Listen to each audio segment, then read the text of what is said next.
Hello students, in this video we will be learning about Quadrature Phase Shift Keying, QPSK, also called 4PSK.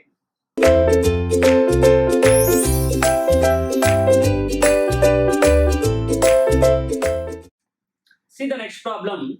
This is asking in the ESC examination 2018. Previous question is 2019 problem, mark and space frequency question. What is at the minimum double-sided Nyquist bandwidth for QPSK modulator? Input data rate is equal to RB, 10 Mbps, and a carrier frequency of 70K. What it may be? What is the bandwidth formula? 2 RB by N, or 2 by N TB, 1 by TB is called RB, I written directly. So 2 into what is RB? 10M divided by, for what he is asking QPSK. In QPSK, what is the N value? N value is 2. Are you getting my point?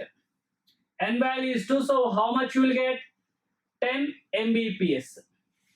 If you see the 10 Mbps, is there any in the options? Not available. Maybe he is using the raised cosine pulse. Raised cosine pulse means bandwidth equal to 2 by N, replace RB by 2 into 1 plus alpha. If not given, default this one, but now no option means I am going. Alpha value is not given, take minimum value of 0. What is the N value, sir? N value 2, because 2 bits at a time in QPSK. RB value given 10K, sorry 10M, not K. 10M by 2 into 1 plus 0, this is nothing but 5M. That is the answer. So 5M that is there in the option, so that's why 5 MHz you can go. Clear?